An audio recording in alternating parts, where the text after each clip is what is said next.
and welcome everybody to a new video from Joggler66, Hour of the Truth.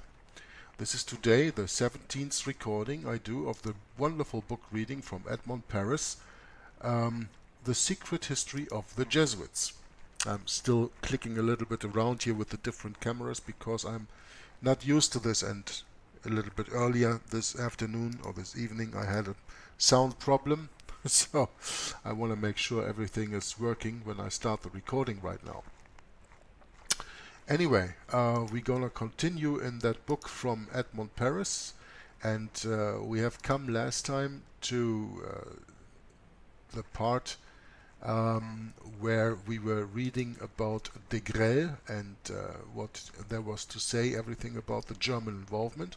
Now we only have 2.5 pages, almost 3 pages left in this chapter of the book, and then I will switch to another book, as I already announced to you, this one, chapter 7 of The Secret Terrorists, World War II, and we will probably read both of these today in this session here. At least I'm gonna try right now to do so. So without any further ado, I will give to you the next reading of The Secret History of the Jesuits by Edmond Paris. And we're going to start here on the top where it is marked in Belgium itself. The author says, Cardinal van Rooij allowed one of the most famous priests of Flanders, his greatest Catholic intellectual, Abbé Verschave, declare on the 7th of November in 1940, during a solemn session of the Senate and in the presence of a German general, President Raeder, quote, "It is the duty of the Cultural Council to build the bridge which will unite Flanders and Germany." Unquote. Yeah, unite Germany and Flanders, and then you already have the first step to a united Europe. You know, what we have today, the European Union, were the plans of Hitler, but Hitler did that with military might or power and did not succeed because they didn't want him to succeed. They wanted the Germans to be punished. And now they did it politically, because people don't just see that coming. They see, oh, we have the euro, what a wonderful life, we can all pay with one currency. Yeah, it's not even a currency. It is the duty of the Cultural Council to build the bridge which will unite Flanders and Germany. So it is probably the duty of Pontifex Maximus, the supreme bridge builder, to build the bridge which will unite all of Europe. You can also read it this way. Okay, on the 29th of May 1940, the day after the surrender of Belgium, that is, Cardinal van Rooij described the invasion as a kind of present from heaven. Quote, "Be sure," he wrote to the faithful, "that we are witnessing at the moment an exceptional intervention of divine providence which is displaying its power through great events." When you read all these words, and when you understand all these words as they are written and commented by this bishop, then you or cardinal, then you absolutely understand that as well as the German Third Reich, the Nazis, Hitler's Reich was Catholic, as the leadership in Belgium was Catholic. So they had nothing but brave words for that. Of course they welcomed it because it is another Catholic power usurping another Catholic power, the greater Germany usurping the smaller Belgium. Yeah? That's the point. And then they call it divine providence, which is displaying its power through great events. The quote continues here, "So after all that, Hitler seemed to be nothing less than a purifying instrument, providentially chastising the Belgian people." Unquote. Yeah, chastising the Belgian people. What Belgian people? Well, the Belgian people who were liberals, Catholic liberals, like the Catholic liberals over there in the United States of America. If the Catholics of the United States of America think they are real Catholics, they ain't seen nothing yet, I tell you. And that will come into the future. The real Catholic is a Catholic who adheres to the Council of Trent, a Trentine Catholic. Yeah? That's the worst kind, the ultramontane, the absolutely fundamentalistic. you can call it. They are fundamentalistic in their views. They are the ones that not only found the Inquisition, but ran the Inquisition and run it still. Yeah? And so the author says here, or the quote goes here, that is from one of de Grelle's books here. Hitler seemed to be nothing less than a purifying instrument providentially chastising the Belgian people, meaning get rid of any opposition, get rid of any liberalism, and make them as fanatic and fundamental as the Catholic Germans were under the rule of the Roman Catholic Church under Trentine dogma. Something very similar, the author continues, was happening in our own country, speaking of France, of course, where we were constantly reminded that, quote, defeat is more fruitful than victory. As before 1914, when a purifying, thorough bleeding was wished upon France. Also in these memoirs, which fell, or rather were thrown into the oubliette, meaning forgetness, we find some very interesting details concerning the Boerenbond, the great Catholic and political and financial machine of Cardinal van Rooij, which largely financed the Flemish section of Louvain's University. The Boerenbond is the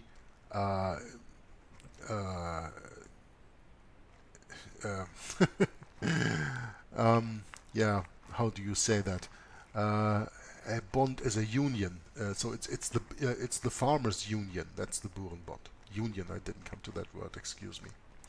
So it's the farmers' union, the great Catholic and political and financial machine of Cardinal van Rooij, which largely financed the Flemish section of Louvain's University. You know, Louvain is the city next to where I live, a few kilometers from here. The printing house Standard, today they call it just the Standard, it is written here Standard, but it means in English standard, was making sure its presses were kept working by printing the most collaborationist appeals of the VNV, which stands for Vlaams Nationalist Verbond, or Flemish National Union. Very soon the business was rolling in money. Being, and I scrapped the 100% Catholic, because 200% doesn't exist, being 100% Catholic and a pillar of the Church in Flanders, the leaders of Standard would not have considered collaborating unless the Cardinal had first given his blessing to it clearly and distinctly. Quote, the same was said about the whole of the Catholic press. Unquote. All these efforts were aiming at nothing less than Belgium's breakup, as we are reminded by another Catholic writer, Monsieur Gaston Gaillard. Quote, the Flemish-speaking Catholics and the autonomous Catholics of the Alsace justified their attitude by their tacit support always given to the Germanic propaganda by the Holy See. When they referred to the memorable letter sent by Antichrist Pope Pius XI to his Secretary of State, Cardinal Gaspari, on the 26th of June 1923, they were easily convinced that their politics had the approval of Rome, and, of course, Rome did nothing to persuade them otherwise. Had not the Nuncio Pacelli, or Eugenio Pacelli, the future Pope Pius XII, ably supported German nationalists and encouraged the so-called oppressed population of High Silesia? Had not the autonomist plots of Alsace, Eupen, Malmedy and Silesia received ecclesiastical approval which had not always been given discreetly? It was then easy for the Flemish to hide their deeds against Belgium's unity and behind Roman directives. Unquote. You know, Belgium is a country that has always tried to split up between the Flemish and the Wallonian people. The Wallonian are in the south of the country speaking French, and the Flemish are in the northern part of the country speaking Dutch, Netherlands. And this discussion about splitting up or not is still going on today. Everybody wants to unite the world and all make one, but the Belgians are fighting to get split between the Dutch and the Dutch-speaking part, the Netherlands-speaking part, and the French-speaking part, the Wallons and the Flemish, and that has been already there, and that has been there so from the beginning, because Belgium is a artificial country. It is not a country founded by culture, like for example Germany or Italy or Spain, but it's a artificial country. Also, the author continues, in 1942, Pope Pius XII asked his nunciature in Berlin to convey his condolences to Paris on the death of Cardinal Baudrillard, so signifying that he considered the annexation of northern France by Germany as a fact. It also confirmed once again the tacit support always given to the Germanic expansion by the Holy See and himself in particular. Today we can but scornfully smile when we see the Jesuits of His Holiness quibble over something so obvious and repudiate all complicity with the fifth column they themselves had organized, and especially with de Grelle.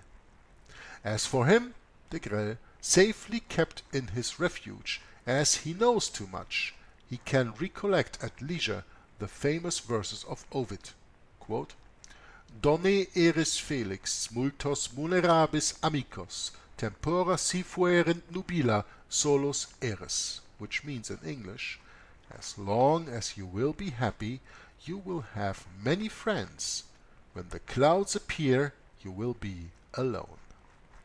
I'm going to show you another picture of Le Grelle, so this is not this one, who we have seen last time, yeah, Leon de Grelle and the Rexist Party, of whom this, as he said, that he can recollect at leisure the famous verse of Ovid, as long as you will be happy, you will have many friends. When the clouds appear, you will be alone. Yeah, isn't that in real life that way? You know, from when you are alone and when you are in need, then you need your friends. Well, and then count how many real friends you have. Huh? We smile when we read the following from Arpe Fessard, who was a Jesuit. Quote, in 1916 and 1917 we waited for the American reinforcements with so much impatience. In 1939 we sadly realized that even after war had been declared, Hitler was looked upon favorably by a large part of American opinion, even and especially by Catholics. In 1942 and 1941 and 1942 we wondered again if the United States would or would not intervene. I quote from Libre Méditation sur un message de Pius XII, meaning free meditation on a message of Pius XII, published in Paris 1957. This was a quote from, you know. In 1941 and 1942 we wondered again if the United States would or would not intervene. In the First World War they had to sink the Lusitania and the Americans came in, and in the Second World War they had to start Pearl Harbor and the Americans came in. That was not the plan from the beginning? Of course it was, because the more Protestant soldiers can be put to war, the more sacrifice the Roman Catholic Church will get. And that's the point all about it, because I told you, they are religious wars. Yeah? There's no way that anything of this was not planned. It was all planned the way it went. Everything. So, we read on. It seems the good father, or godfather, viewed the results obtained in America by his own Jesuitical brothers with sadness. We are speaking about Pope Pius XII. For, and this is an historical fact, the quote-unquote Christian front, a Catholic movement opposed to the United States intervention, was directed by Jesuit Father Coughlin, a notorious pro-Hitlerite. Now, Jesuit Father Coughlin, I have a picture here, and that he is, called Monsignor Charles Edward Coughlin. This pious organization lacked nothing and received from Berlin a plentiful supply of propaganda material prepared by Goebbels' office. quote, through his publication Social Justice and radio broadcasts, the Jesuit Father Coughlin, here in picture, apostle of the swastika, reached a vast public. He also looked after secret commando cells in the main urban centers, led according to the Sons of Loyola's methods and trained by Nazi agents, unquote. A secret document of the Wilhelmstrasse clarifies the following point. And what is the Wilhelmstrasse? For the people who do not know, the Wilhelmstrasse is a synonym for, like we have Downing Street in England, speaking of the seat of the government, as you can probably say Pennsylvania Avenue in Washington, D.C. You don't use that in the United States of America, that address, but in Europe it is quite common that you refer to where the government is seated, the street, like Downing Street, you probably heard that. Then we're always speaking about the Prime Minister of Great Britain. And Wilhelmstrasse was a reference to the seat of the government of Germany in Berlin. So a secret document of the Wilhelmstrasse clarifies the following point. Quote, studying the evolution of anti-Semitism in the United States, we note that the number of listeners to the radio broadcasts of Father Coughlin, well known for his anti-Semitism, exceeds 20 millions, unquote. So, what's he doing? He is teaching anti-Semitism, meaning he is against the Jews. Do you think it is a coincidence that people in the United States of America did not leave Jewish refugees into the country? Like they didn't do in England, like they didn't do in any other country?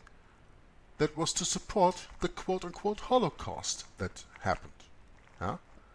And also in the United States of America you had a very, very Nazi-like government. Huh?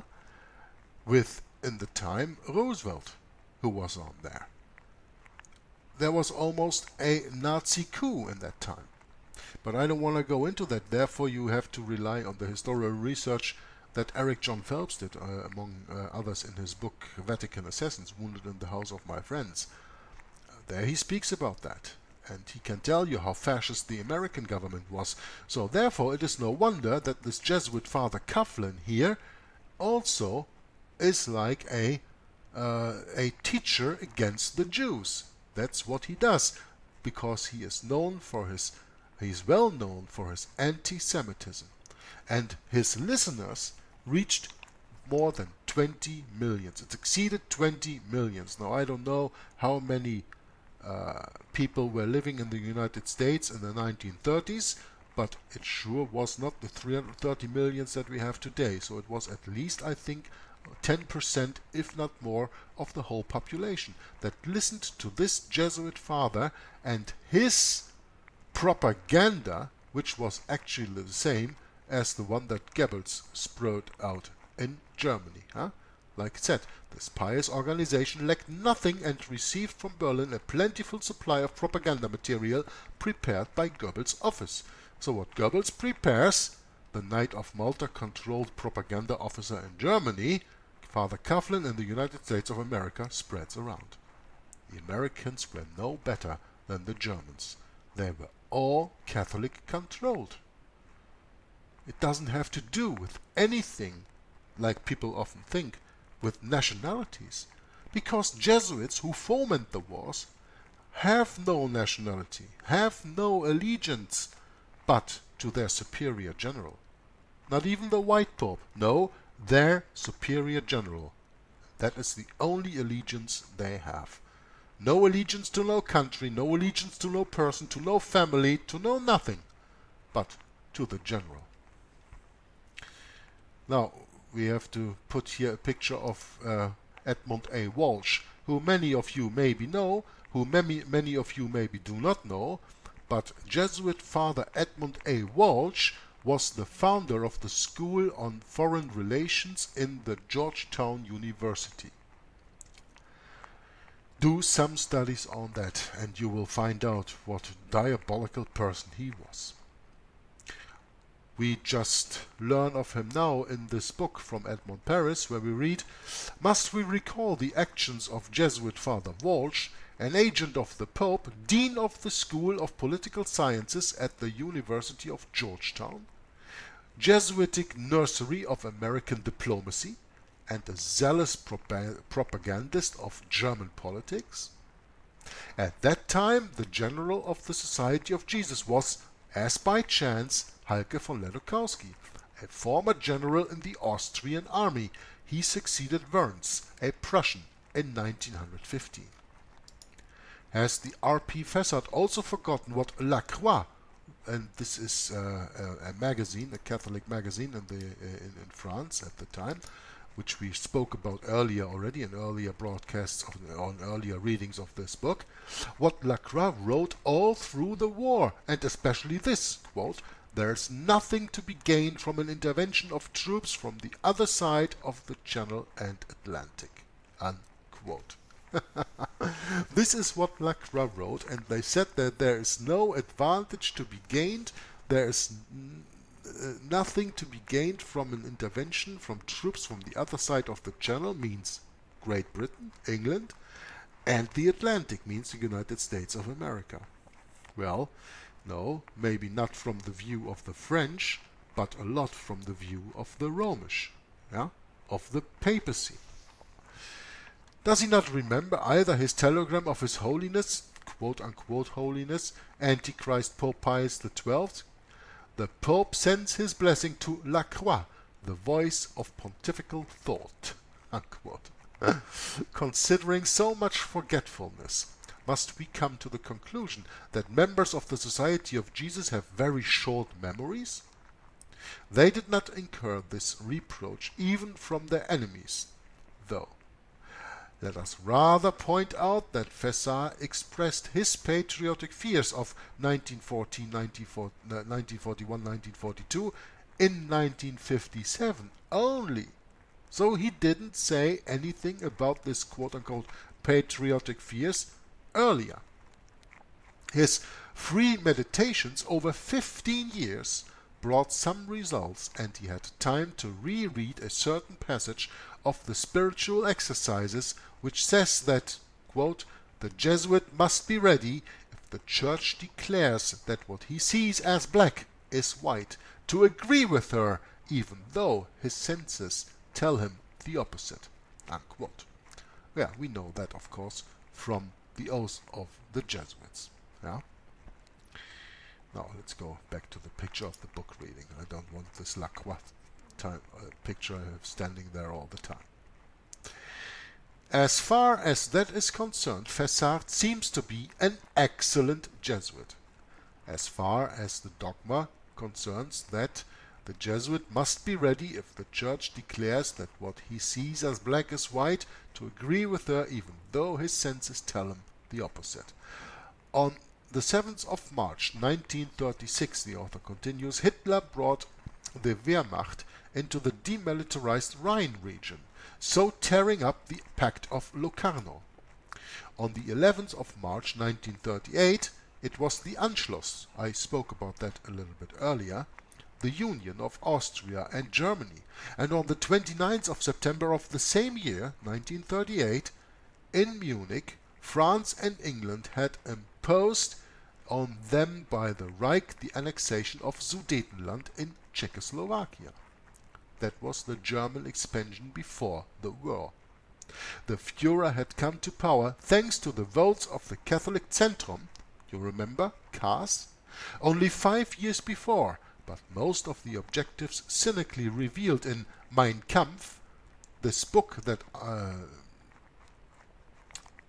Adolf Hitler supposedly or allegedly wrote, were already realized. This book, and now listen closely for the ones to whom this is news. This is very, very important. Very, very important. Mein Kampf, this book that Adolf Hitler allegedly wrote, an insolent challenge to the Western democracies, was written by the Jesuit Father Stempfle and signed by Hitler. So Hitler did not write that book, he only signed for that book. You can find more information on the website as you can see here, www.spirituallysmart.com/nazi.html, but you will find it anywhere when you go to that website.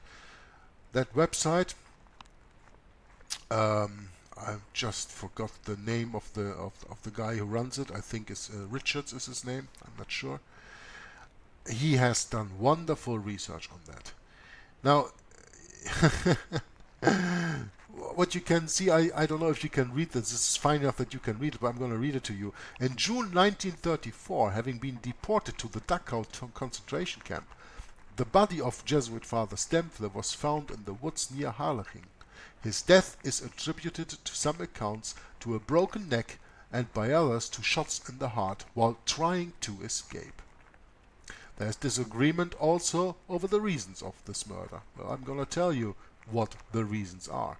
The Jesuit Father Stempfle, who wrote the book Mein Kampf, which is accredited to Adolf Hitler, he was the real writer of this book. Hitler just signed it and just stood for it, but he didn't write it. Hitler was even too dumb to write a book. The point is that he knew too much, and when he had done his work, he was done away with. How can I say this in confidence? Because we have read already a few chapters before, as you probably remember, the story about Erzberger. You know, the German propaganda minister during the First World War, and then the Reichsminister in the Weimar Republic, who prepared with this book on the memories of the war, where he published the preparations of the Lateran Treaty in 1929, how they wanted to make the Vatican a state again and give back the Pope his political and with that civil power in this world. Erzberger, Matthias was his name, Matthias Erzberger. Remember me reading that? And when he knew too much, what was done with him in 1921 when all was said and done? He was done away with, he was assassinated, he was killed. Father Stempfle, the same thing. Father Stempfle was killed. You can believe me, you cannot believe me, I don't care. But the point is that when these people have done their jobs, they are often just done away with. You know? We have in Flemish the saying, de Moor heeft zijn werk gedaan, de Moor kan gaan. Means the Moor, a word that you also use in English, you write it different, but you understand it, has done his work, now he can go, he is dismissed. Where is he dismissed to? Well, there where he cannot say anything about, that was the agenda from the beginning anymore, because he knows too much, and who knows too much has to be made silent. And that is why Bernhard Stempfle was made silent. There are a lot of people who think that even Adolf Hitler escaped to the south of America, Argentina, through the lead lines and everything.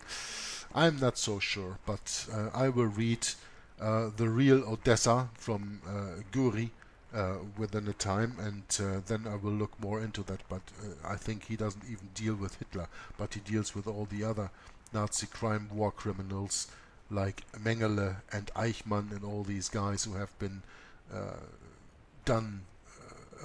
who have been brought to the south of America after the Second World War. But I'm not going into that right now, but I just want to tell you, when you're working for the Jesuit agenda on a high level like Bernhard Stempfle, well, don't be surprised that when your work is done, they see you as done also, and they don't go into risking having you anymore around and maybe starting to sing of the secrets that they want to still keep quiet. Okay? Now, let's continue in the book here then. I'm going to repeat this last sentence because it's very important.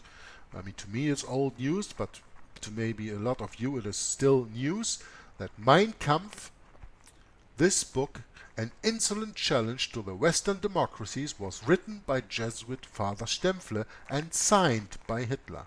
For, as so many ignore the fact, it was the Society of Jesus which perfected the famous pan-German program as laid out in this book, and the Führer just endorsed it. With this bomb, I can almost say, with this bombshell in this book reading, we come to the end of this chapter, of this part, We will next time continue in section 5, chapter 3, German aggressions and the Jesuits, Austria, Poland, Czechoslovakia and Yugoslavia. But not for today, because for today we will turn to a book that is called The Secret Terrorists. Okay? And I'm going to put out the picture right here, so that you can see the cover. This book was written by Bill Hughes in 2003, 4, 5, something about that time. His lectures of Behind the Door that I have on my second YouTube channel, there you can find. In the meantime, they are all uploaded, all 55 parts, deal a lot with the stuff that is in this book. And his book, The Secret Terrorists, is quite interesting. And why am I reading that right now? Well, we have had in The Secret History of the Jesuits the approach of the Second World War. Yeah? Everything that was preceding the Second World War.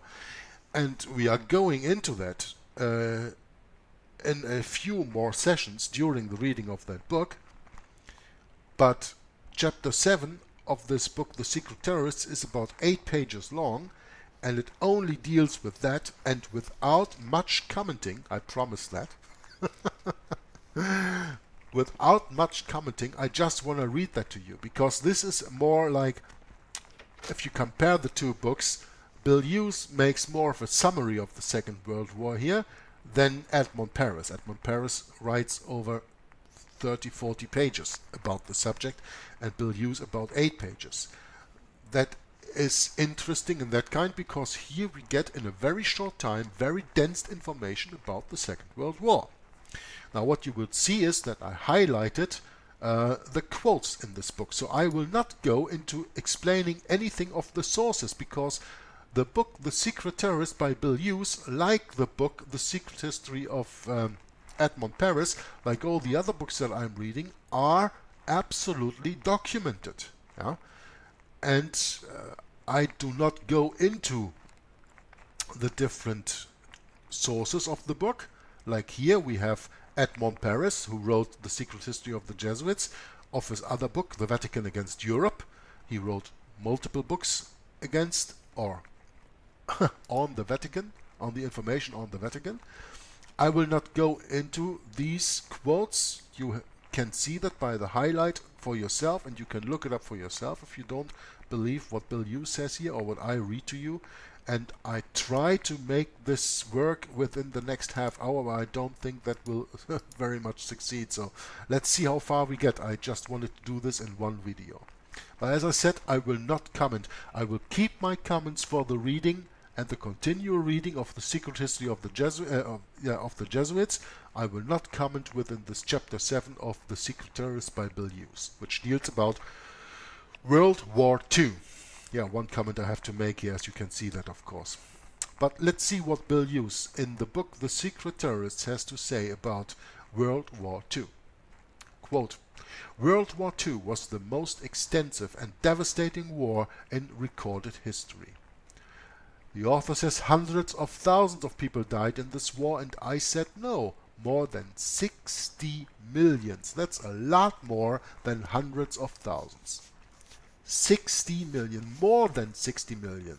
Some numbers go 66, some numbers go even beyond 70 million. I don't know.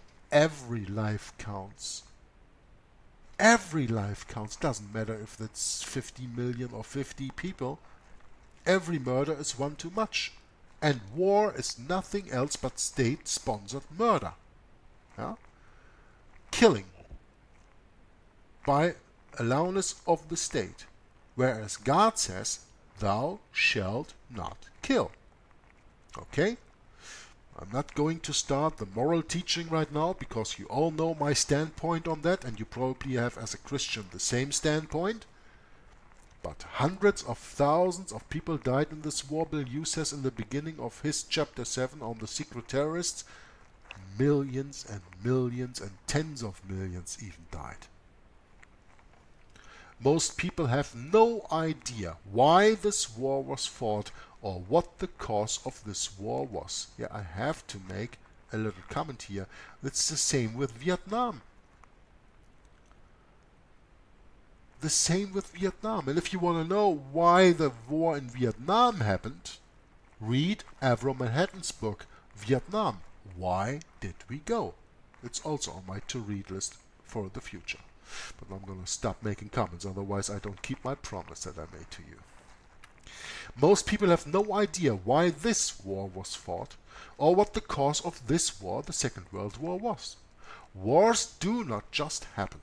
They are planned and executed by people high in governments for their own advantage. President Franklin D. Roosevelt said, quote, "In politics, nothing, absolutely nothing happens by accident. If it happens, you can bet it was planned that way." Unquote. Let us take a look at who planned World War II. Popes and their Jesuitical agents have been and are the instigators of war, and while the world is having real pain, Rome is having champagne. Another quote, "The Pope was just as much in the Second World War as was Hitler and Catholic Mussolini, and therefore just as guilty of the murder of 6 million Jews. In fact, popes have been or instigated most, if not all, the European wars down through the centuries." Unquote. And the next quote, as you can see here from Edmund Paris's book, quote, "One may say quite specifically that in 1914 the Roman Church started the series of hellish wars. It was then that the tribute of blood which she has always taken from the peoples began to swell into a veritable torrent." Unquote. These are not the only reputable authors who implicate the papacy as the instigators of World War II as well as all other wars. In light of these statements, it is sickening to hear of a recent meeting held in Assisi, Italy, where Antichrist Pope John Paul II was quoted as saying, quote, "Violence never again, war never again, terrorism never again." Unquote. The papacy has instigated and is still instigating wars, and the Pope has the audacity to make that statement. America is currently conducting a war on terrorism. The above statements indicate that the papacy is responsible for making this war on terrorism necessary.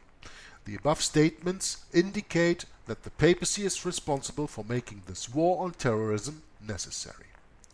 George Bush declared in USA Today on September 7, 2001, that his administration is preparing a crusade against terrorism. Yeah, and even though that I don't want to put out any pictures, just let me show you. There is a quote from George Bush when he said, "This crusade, this war on terrorism is going to take a while." Well, let me have a quick look if I can find the MP3 here. Bush crusade quote. I think. Oh, those are pictures or what? Listen to this. That these evildoers still exist. We haven't seen this kind of barbarism in a long period of time. No one could have conceivably imagined suicide bombers burrowing into our society and then emerging all on the same day to fly their aircraft, fly U.S. aircraft, into buildings full of innocent people and show no remorse. And this is a new kind of evil, and we understand, and the American people are beginning to understand. Now, this crusade,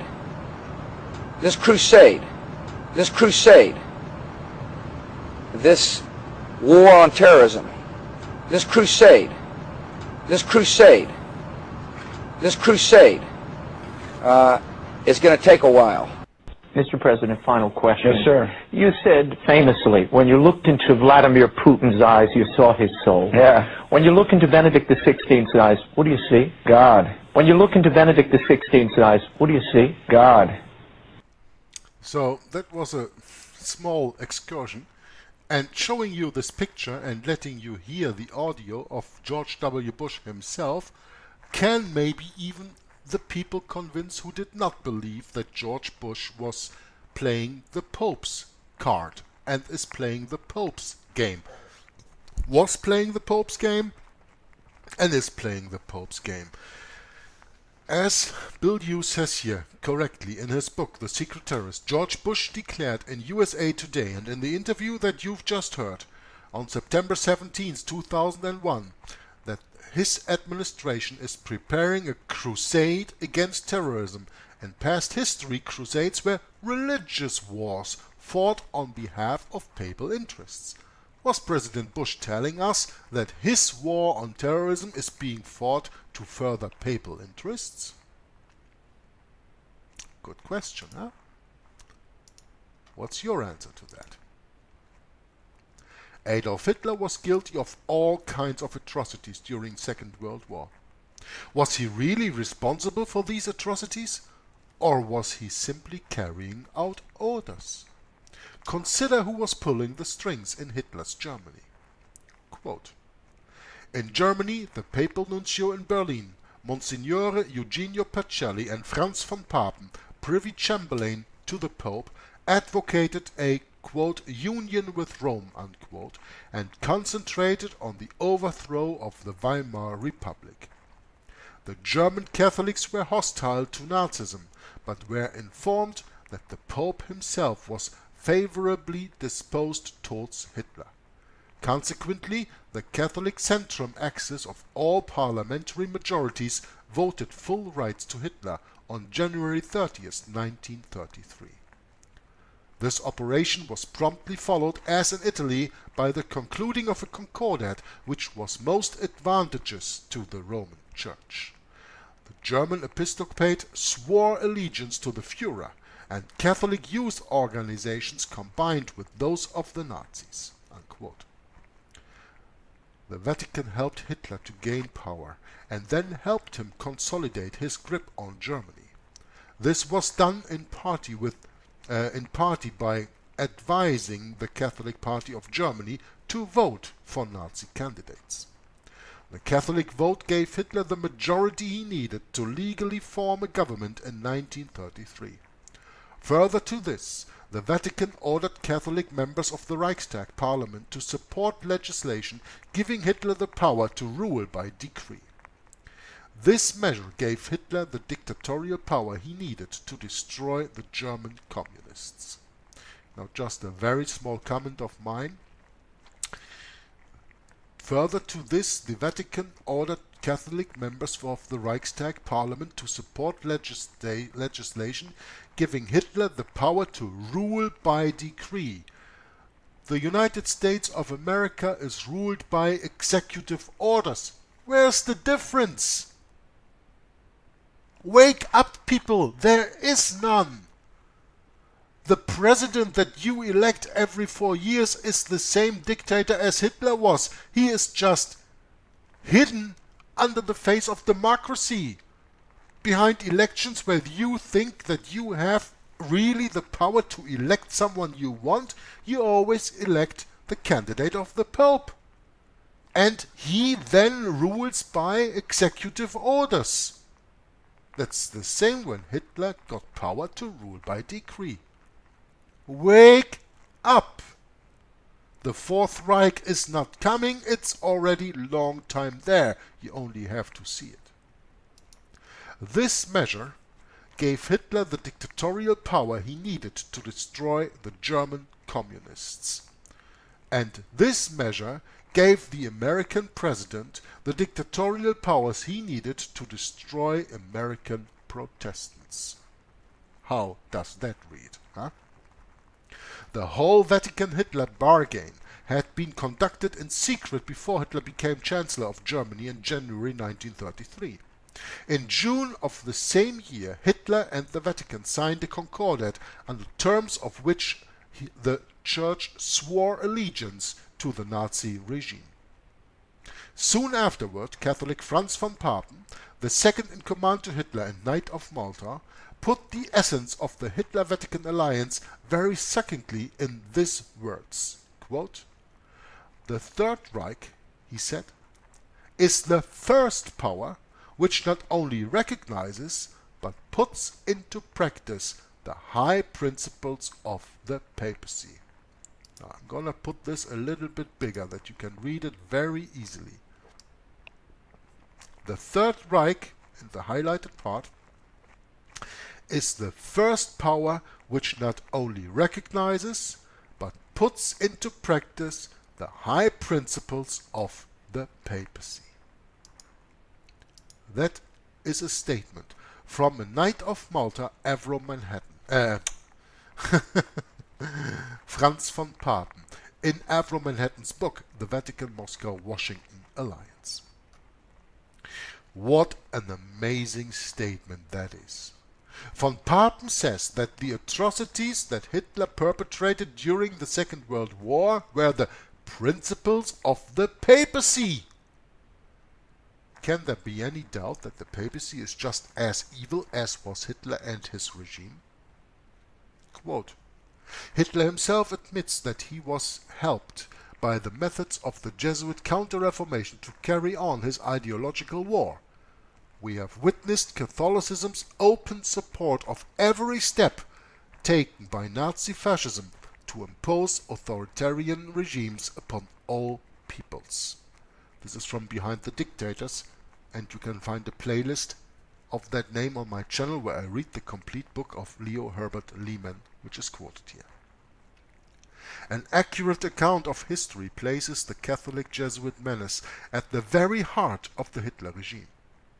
It was Catholic von Papen and the Catholic Zentrum Party that got Hitler into power in 1933, and to show his gratitude, Hitler's Third Reich was a model of papal principles at their worst. Hitler was merely a pawn in the hands of the Jesuits of the papacy. Who supported Hitler in war-ravaged Germany? Remember, Germany had been reduced to rags by World War I and the heinous Treaty of Versailles. And remember, before I continue, the quote that I read to you from Marshal Foch, the supreme commander of the Allied forces of World War I, when he stated, "This is not a peace treaty, this is a 20-year truce or armistice," in 1919. Quote from the Federal Reserve Bank by H.S. Keenan, quote, "Immense sums belonging to our national bank depositors have been given to Germany on no collateral security whatever. Billions upon billions of our money has been pumped into Germany by the Federal Reserve Board and the Federal Reserve Banks. On April 27, 1932, the Federal Reserve outfit sends $750,000 belonging to American bank depositors in gold to Germany. A week later, another $300,000 in gold was shipped to Germany in the same way. About the middle of May, $12 million in gold was shipped to Germany by the Federal Reserve Banks. Almost every week there is a shipment of gold to Germany." Unquote. Now, we saw in the previous chapter of this book, that's why you should read the whole book, The Secret Terrorist by Bill Hughes, the Federal Reserve Bank was a creation of the Jesuits. They use it to finance their insane puppets like Adolf Hitler. Kennan states that the Federal Reserve financed Hitler and the Nazis. If the Federal Reserve Bank is controlled and run by Americans, how could it finance a deadly enemy like Hitler, who stood for everything that the Constitution condemns? In light of Keenan's statement, the Federal Reserve Bank is not American. It's our enemy. It's financing our enemies. Thus, it makes sense that the Jesuit-controlled bank would fund a Jesuit-controlled puppet like Adolf Hitler. From Jesuit-controlled Germany under Hitler, let us turn to the country of Spain and Francisco Franco. Spain was going through convulsions toward the end of the 1800s. She went back and forth between a Roman Catholic monarchy and an attempt at free republican government. Finally, in the 1930s, bodies of babies were discovered under several convents in Spain. Doctors discovered that these infants had died as the result of suffocation. You see, nuns and priests had engaged in adultery, and the unwanted babies were killed at birth. The Catholic people of Spain, who knew nothing of these awful crimes, were outraged by the discoveries, and many laws were passed that hindered the papacy's power in Spain. According to ex-Jesuit Alberto Rivera, we read, quote, "In 1936 the new Spanish Inquisition exploded. It was called the Spanish Civil War, secretly orchestrated in the Vatican." And by the way, Mussolini of Italy and Hitler of Germany supported that war. I think we read about that earlier in the Secret History of the Jesuits, by sending material, war material, and personnel, soldiers. The quote continues, "The Pope excommunicated the heads of the Spanish Republic and declared war between the Holy See and Madrid. Under the banner of the Vatican, the Muslim forces invaded the Canary Islands and then attacked southern Spain. When the Inquisition accomplished its goals, Spain was in ruins, bleeding and beaten, but safely back in the arms of the devil, or the Vatican, which is the same. General Franco eventually became the Roman Catholic dictator in Spain. Franco's government was recognized August 3rd, 1937 by the Vatican, just 20 months before the Civil War ended." Unquote. Another quote, "When Franco marched on Madrid, nearing the close of the late Civil War in Spain, when he was reinstating the Catholic government and overthrowing the people's governments the Protestants had set up a few years before, he said, quote, 'I have 4 columns of soldiers with me. I also have a 5th column in the city of Madrid, who will betray the city into my hands when I get there.'" Unquote. On March 31st, another quote continues, 1934, the Pact of Rome was signed and pledged support of Mussolini and Hitler for the rebellion. The Holy War broke out.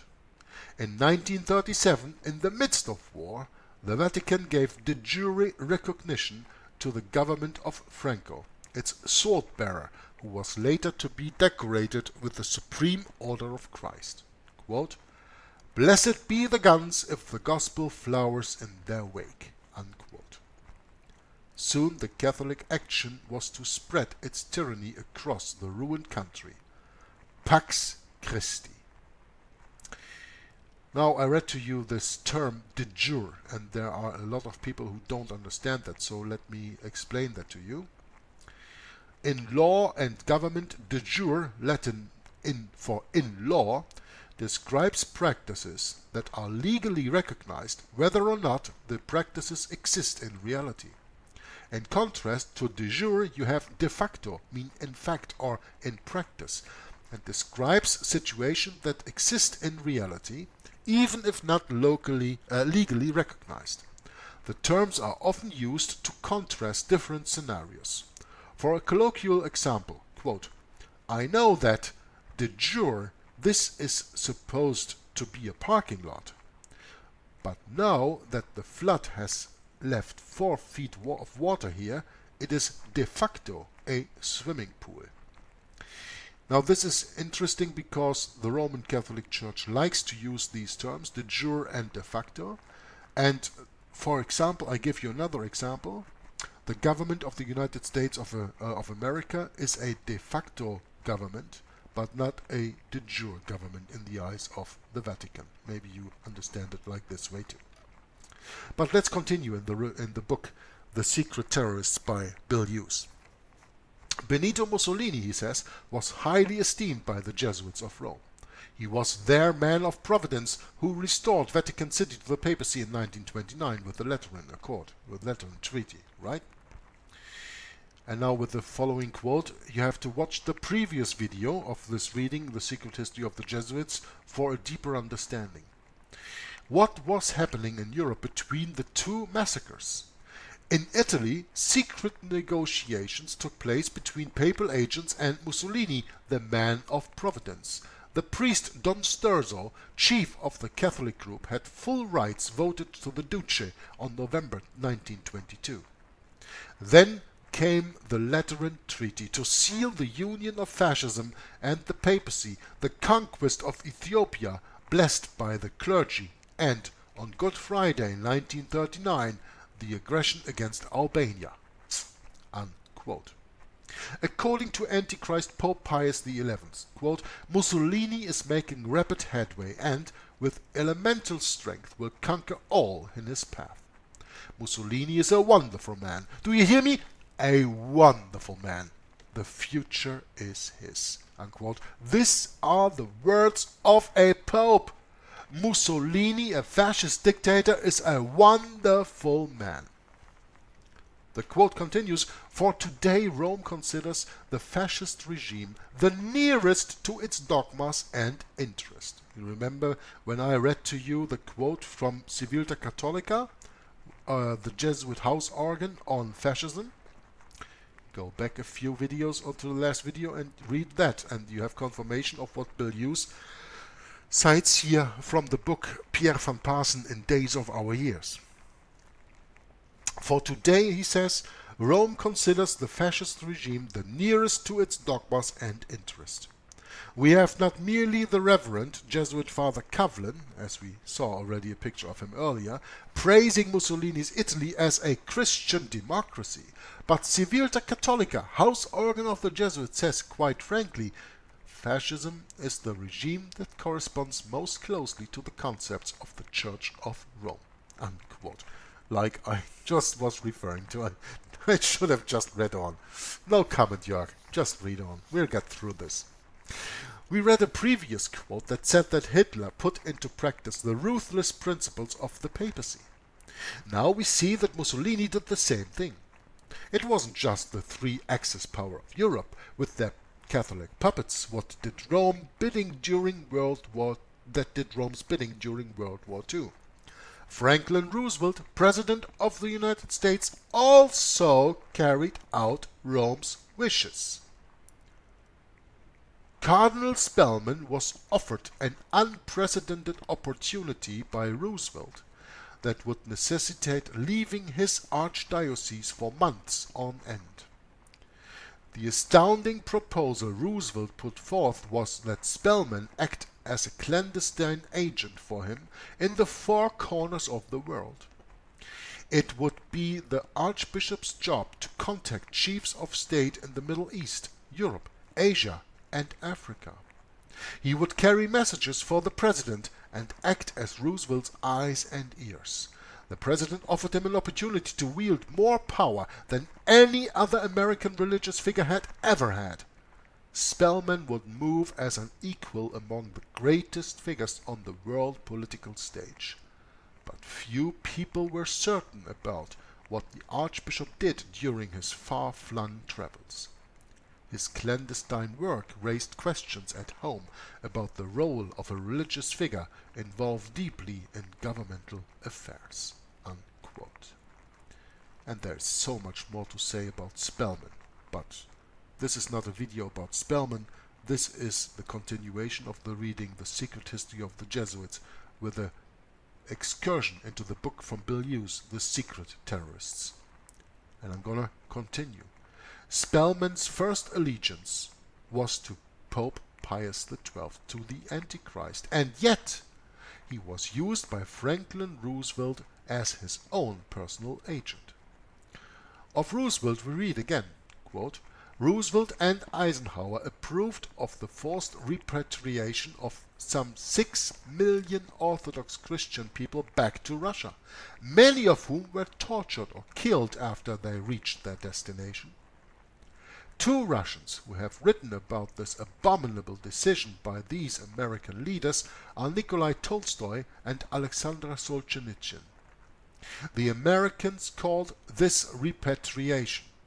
Operation Keelhaul, after the naval form of torture, where the prisoner is hauled under the keel of a ship by a rope tied to the prisoner's body to be severely cut by the barnacles of the bottom of the ship. The Americans called this repatriation Operation Keelhaul. 6 million Orthodox Christians died. 6 million Orthodox Catholics, but nevertheless, people. These 6 million individuals were not only soldiers who had fought on the side of Germans against the Russians, but they were women and children as well. Even though it was Churchill and Roosevelt who made the incredible decision to send millions of anti-communist Russians back to certain death, it was General Dwight Eisenhower who enforced Operation Keelhaul with no apparent pangs of conscience." Unquote. Roosevelt not only used Spellman, Cardinal Spellman, as his agent, but he carried out the Jesuits' goal of annihilating as many Orthodox Catholics as possible. The Jesuits sought to destroy the Orthodox Christians of Serbia in World War I. See earlier reading on the subject in the book. And with this repatriation at the end of World War II, they destroyed many more millions of Russian Orthodox Catholics.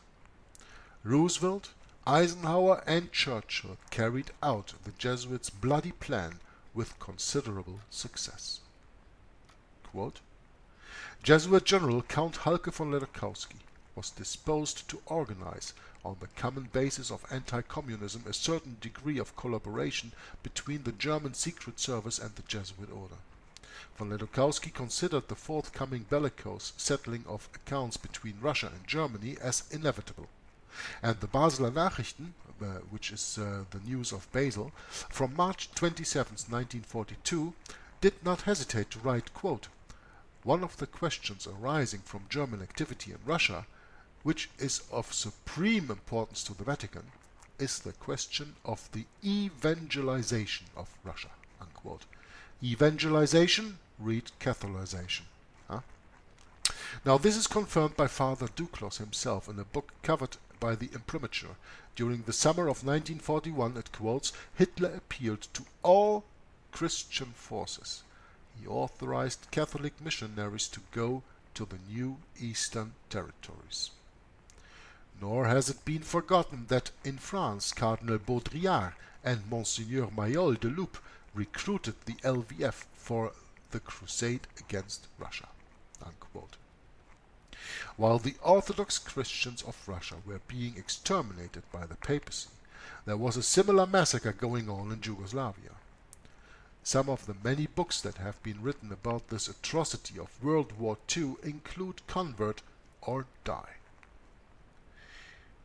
Some of the many books that have been written about this atrocity of World War II include Convert or Die, a book by Edmund Paris, The Vatican's Holocaust by Avro Manhattan, and Reveling Wolves by Monica Farrell. These books all discuss the murder of around 1 million Orthodox Catholics during World War II by the Catholic Ustashi. On the cover of Farrell's book we read, "This is the record of torture and murder committed in Europe in 1941 through 1943 by an army of Catholic actionists known as the Ustashi, led by Dominican monks and priests, and even participated in by nuns. The victims suffered and died in the cause of liberty and freedom of conscience. The least we can do is to read the record of their sufferings and keep in mind that it happened not in the Dark Ages, but in our own enlightened generation. Ustashi is another name for Catholic action." Unquote from Monica Farrell. And another quote reads, "The mass expulsion or forced conversion of the Orthodox Catholics to Roman Catholicism was on the agenda. All measures aiming at the elimination of serfdom in Croatia were carried out under the slogan enunciated by one of the Croatian ministers, quote, We shall massacre the first third of the Serbs, expel the second third from the country, and force the final third to accept the Catholic faith, the Roman Catholic faith, whereby they will be absorbed by the Catholic element." Unquote. The papacy was still trying to exterminate Orthodox Catholics in Serbia in the late 1990s. The papacy used the United States as their bully in that conflict to bomb Serbia. The real butcher of the Balkans is the Pope and the Catholic Church, not Slobodan Milosevic. They are trying the wrong person for war crimes. As always, they commit the crimes and put somebody else to take the blame. Another Jesuit goal of World War II was to make things so bad for the Jewish race that they would want to return to Palestine. Near the end of World War I, the Balfour Declaration was signed enabling the Jews to go back home to Palestine. This was to be their permanent home. However, many Jews had found success in various parts of the world and did not want to return. When World War II and the Jewish Holocaust occurred, the persecuted Jews longed for a place to call home, and many returned to Palestine. In 1948, Israel was declared to be a sovereign nation. According to Cooney's book, The American Pope, on page 187, Francis Spellman had been the deciding factor in getting Israel accepted as a sovereign state. Now, I wrote a comment here and I really have to get into that. I don't care that we are about 1 hour. I will finish the reading of the Secret Terrorists, chapter 7, and this comment has to be read to you here. I will here not go deeper into this. I have done this extensively before the founding of the nation-state of Israel. Watch the 2 videos from Nothing But the Truth, the greatest deception since the Garden of Eden, to understand that all this, the founding of the nation-state of Israel, is just the agenda to take the reformational and biblical spotlight off the papacy as being the biblical, historical, and prophetic Antichrist. The deception of the diabolical teaching of Daniel's incomplete 70-week prophecy, which has been fulfilled by Jesus Christ 2,000 years ago. The salvation of the Jews is the same as it is for the Gentiles. In Ephesians chapter 2 verse 18 we read from the King James Bible, "For by grace are ye saved through faith, and that not of yourselves, it is the gift of God." You don't need a nation-state of Israel. You only need grace. Whether you're Jew or you're Gentile, there is no need for a nation-state of Israel in these times. The only reason that state is there is because of the unfulfilled 70th week of Daniel teaching by the Jesuits, by the Jesuit order. Francisco Ribera was his name. In 1590 he came out with that. And then of course you had Cardinal Bellarmine and many other people who sing the same song. And today nobody recognizes the papacy as the Antichrist anymore. Therefore there has to be a state of Israel and a third temple to be built. But as I said, I will not go deeper into this. I've done this extensively before. Watch the 2 videos, The Greatest Deception Since the Garden of Eden and Satan's Paradise, The Consequences of Not Understanding the Greatest Deception Since the Garden of Eden, in the playlist Nothing But the Truth. And of course watch any video from Tom Fress from Inquisition Update, or a lot of my videos even to get a further understanding of this. But this Cardinal Francis Spellman, the American Pope, had been the deciding factor in getting Israel accepted as a sovereign nation state. Why would the Jesuits use Hitler to annihilate the Jews and then have Jesuit Cardinal Francis Spellman provide a home in Palestine for them? Watch carefully. The Vatican has sought to destroy the Jews for more than 1,000 years. Quote, behind the Zionist banner there was to be found the ancient messianic hope for the coming of a global theocracy, as predicted by all the seers and prophets of Zion. It was to be a theocracy in which Jehovah, not Christ, was to be king. The specter of the creation of such a theocracy has haunted the inner chambers of the Catholic Church from her earliest inception and still is a dominant fear. In Vatican eyes, therefore, the millenarian yearning for a global Hebrew theocracy represents a deadly threat to the eschatological teachings of the Roman Catholic Church.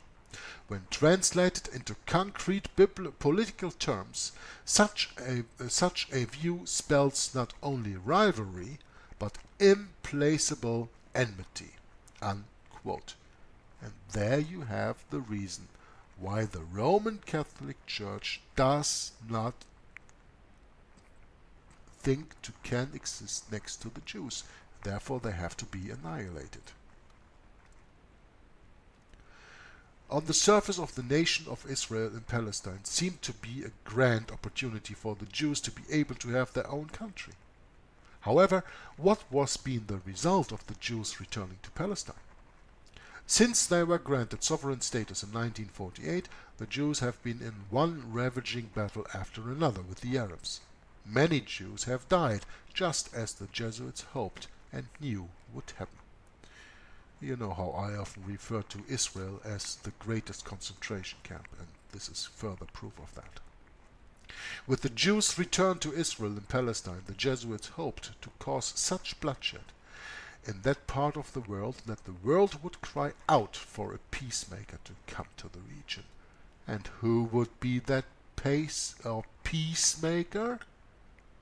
The Pope of Vatican City, of course. The Antichrist of the Bible all along. The Jesuits have long wanted to restore the Pope's temporal power. When the Pope is given Solomon's throne in Jerusalem, the long-awaited goal will be accomplished.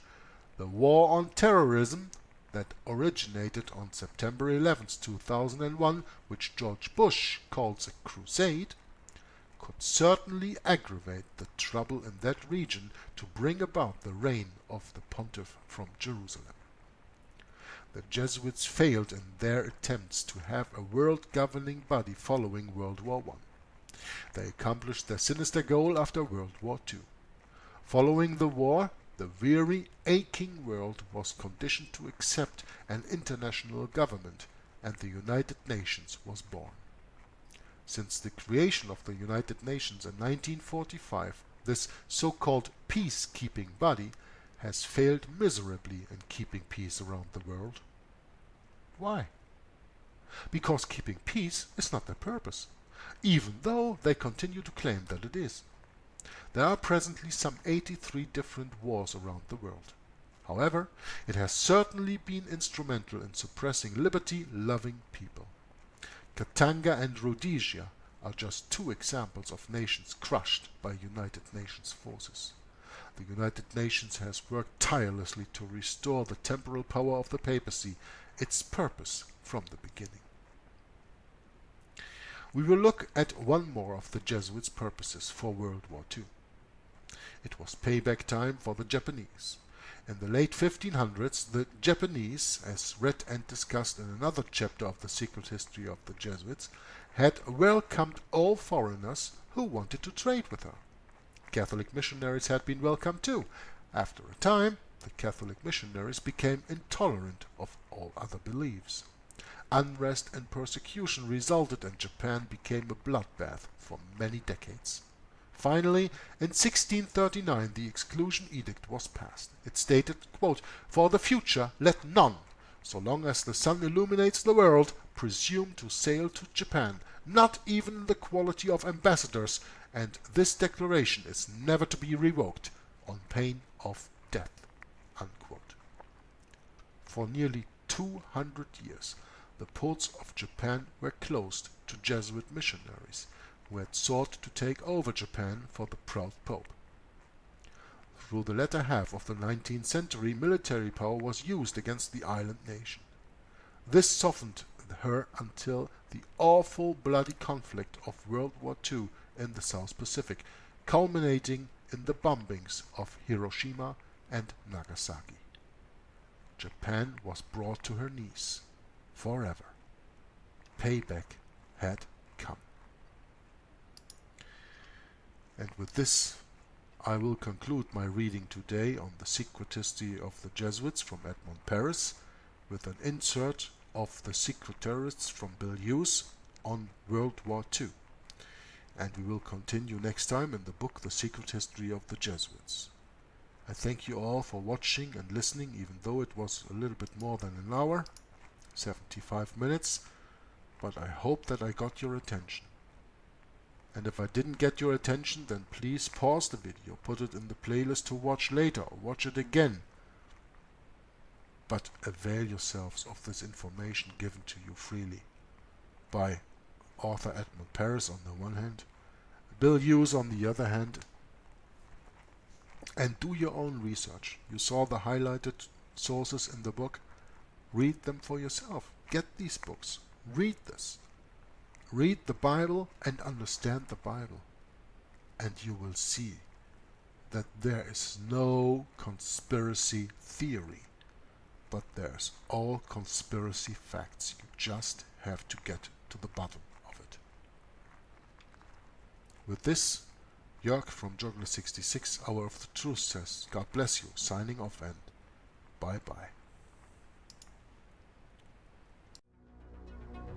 Especially I work in dealing with the infiltration of churches and religious institutions as well as government that cover a tremendous number of institutions.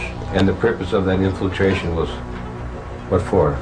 Well, the purpose is what the Roman Catholic system has all the time as her own purpose, is to infiltrate, to penetrate all the areas of life where the Roman Catholic can have control and access for the coming world government.